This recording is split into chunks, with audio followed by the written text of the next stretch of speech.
Hey everyone, I'm Jerome from the fulfillment team. I wanted to provide a section review for the 15.3 milestone.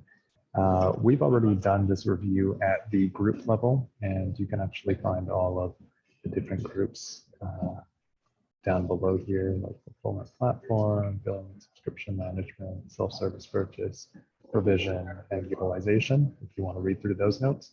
What I'd like to do today is instead provide a higher level overview of how we're looking for next prioritization at the fulfillment section level. We've decided to do this async because it's been a little bit hard to schedule.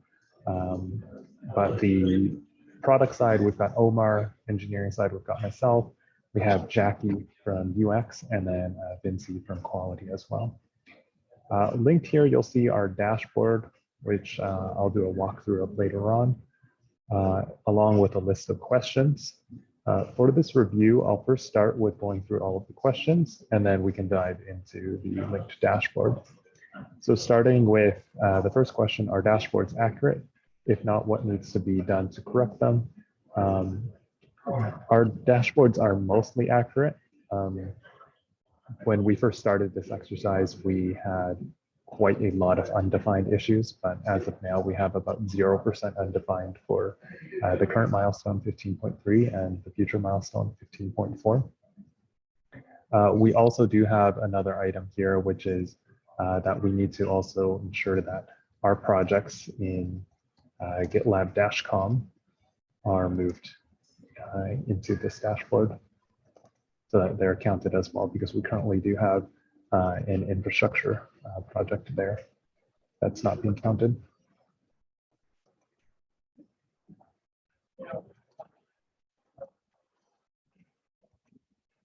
Next, we have the question, is maintenance from development getting prioritized?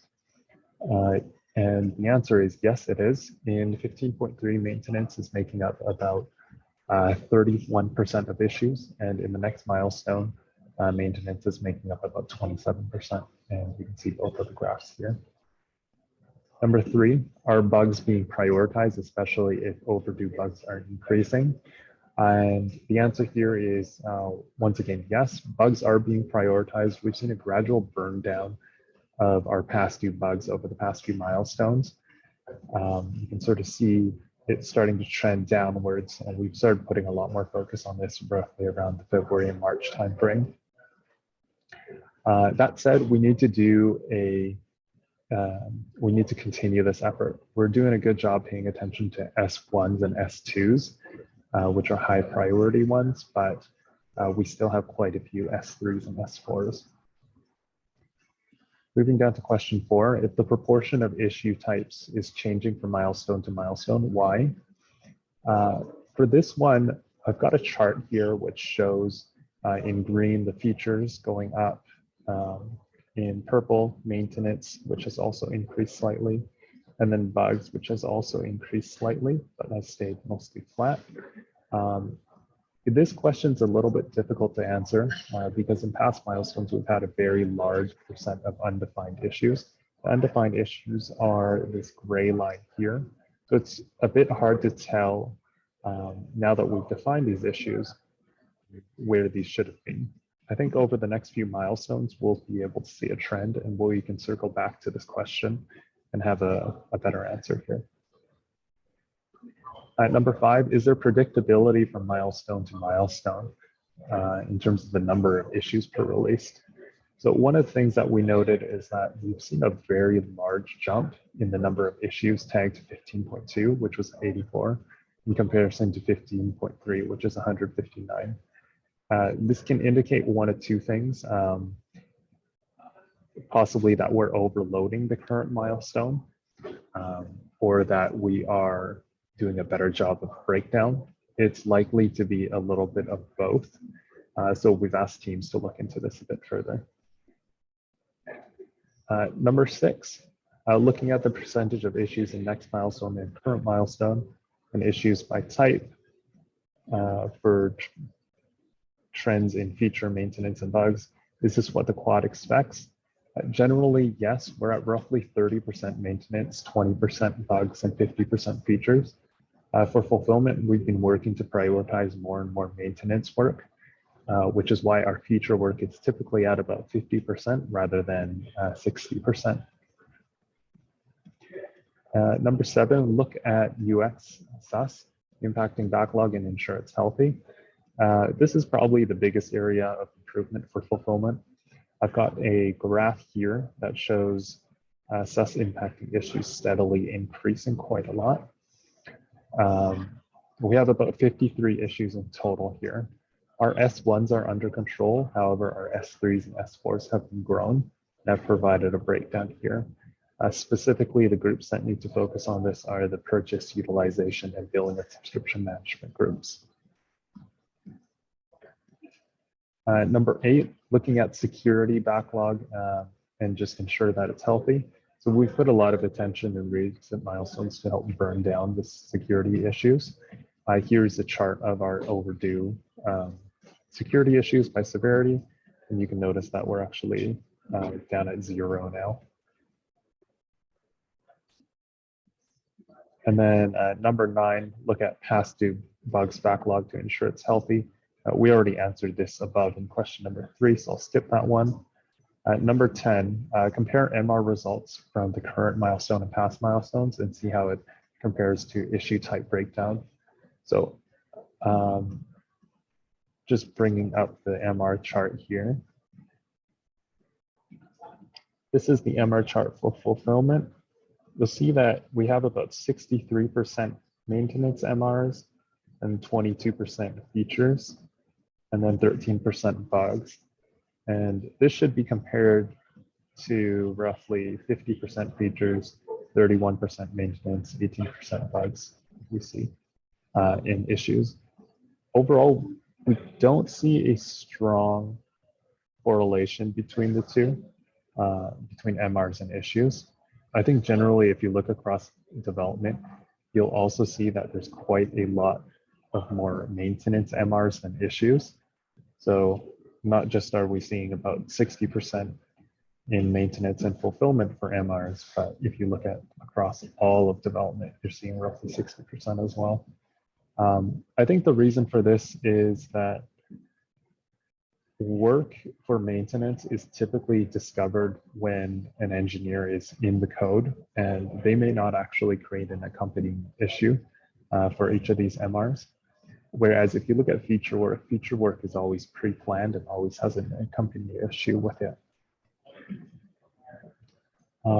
Moving down to number 11, indicate whether there were major changes in team size or restructuring or other priorities. So on May 18th, so a couple of milestones ago in 15.1, our team went through a restructure to create a self-service purchase and billing and subscription management team. These teams have only been established for a couple of milestones, so they're still finding their cadence. But overall, I think they're pointed in the right direction. And then number 12, are the % of undefined issues expected? If it is high, is there a plan to fix it? And once again, it was high, but our team went through in the past week and tagged all the issues in 15.4. So we're currently at roughly 0%. So that answers all of the questions for the fulfillment section. Next, I just wanted to do a brief overview of the dashboard here. So we've already covered the issue types here.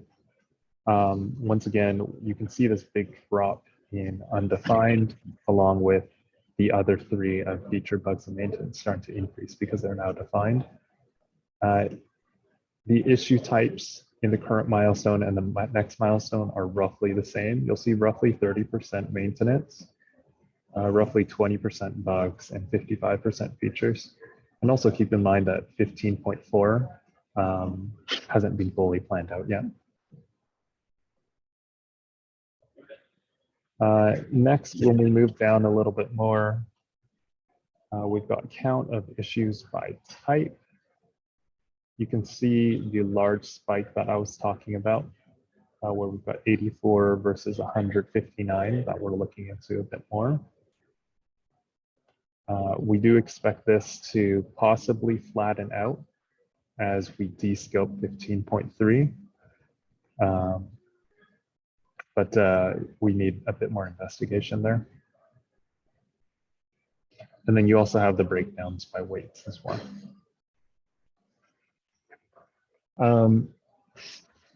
One of the things that you'll notice is for features, you'll see that issue weights are a bit on the higher end. And I'd say that they're a bit on the higher end for 15.4. I'd say that this looks quite normal, as 15.4 is the next milestone. Typically, product will define a larger scope of work. And then as we get closer to the actual start of the milestone, you'll see the issue weights actually start being broken down more and more as we get closer to it. But we're still roughly 3 weeks out from 15.4.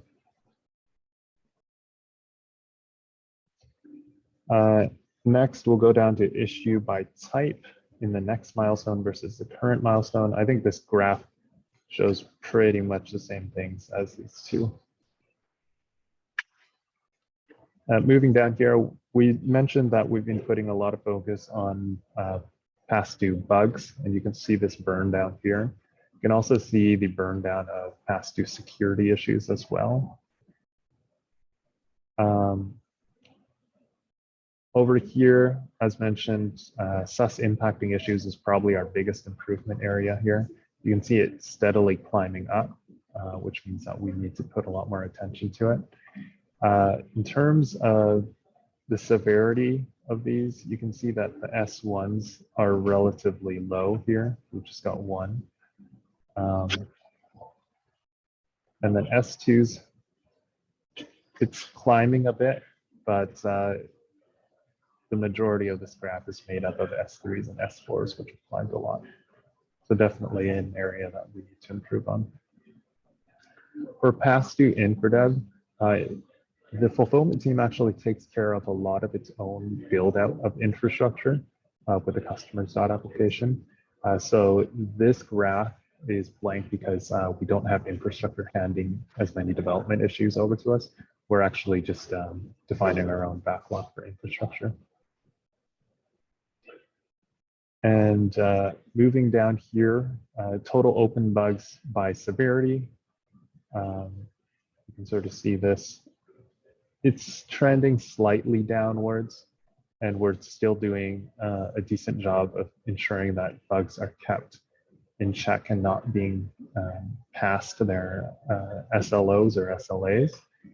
But we still do have a fair amount of bugs here. Moving down to issues by subtypes, this is one which we haven't spent a lot of time on yet. We've just, as of last week, really focused on putting in the types of feature bugs and maintenance. We haven't actually spent much time on the subtypes yet. So whether a feature is an addition or an enhancement, or if maintenance is pipelines or refactor or some other subtypes. So we'd expect to see these start to have more and more data over the next few milestones. But our focus right now is mostly going to be on types. Down below, we've got the list of issues. A lot of these issues that are shown here, these are past issues from previous milestones, along with some future ones. Most of our focus is going to be on the future milestones rather than the past ones.